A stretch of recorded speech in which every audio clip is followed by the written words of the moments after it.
లక్ష్మి మంచినీళ్ళు ఎక్కడ పెట్టావే? లక్ష్మి, వచ్చే లక్ష్మి. ఏంటత్తయ్య? ఏదో పరధ్యానంలో ఉన్నావేంటే? ఏం లేదత్తయ్య.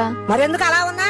ఈ రోజు మా చెల్లెల వాళ్ళ ఇంట్లో శుభకార్యం ఉంది అత్తయ్య, రమ్మని మరీ చెప్పారు. మరి ఇంకే వెళ్ళొచ్చుగా. మీ అబ్బాయి పోనివ్వడు. వాడి ముఖం వాడి సంగతి నేను చూసుకుంటాలే, నువ్వెళ్ళు. వద్దత్తయ్య, ఆయనకి ఇష్టం లేని పని నేను చేయలేను. ఒకవేళ వెళ్ళినా వచ్చాక వారం రోజులు సాధిస్తాడు. ఏం పర్లేదు, నేనున్నాగా. ఇంతకీ కార్యక్రమం ఎన్నింటికి?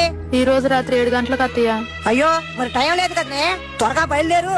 మరి ఈ పని? వచ్చి నీ 10 గంటలు ఆడా, నేను చేస్తాలే, వెళ్ళు. సరే అత్తయ్య. ఆగమ్మా. ఏంటత్తయ్య? ఈ డబ్బులుంచమ్మా. అయ్యో, ఈ దండ కూడా వేసుకెళ్ళమ్మా. ఇవన్నీ ఎందుకు అత్తయ్య? ఎందుకంటావేంటే, పలానా నాగేంద్రం కోళ్ళ నెలలో ఏమీ లేదంటే చిన్నతనంగా ఉండదు. అక్కడ నువ్వు ఒకరికన్నా తక్కువ కాకూడదమ్మా.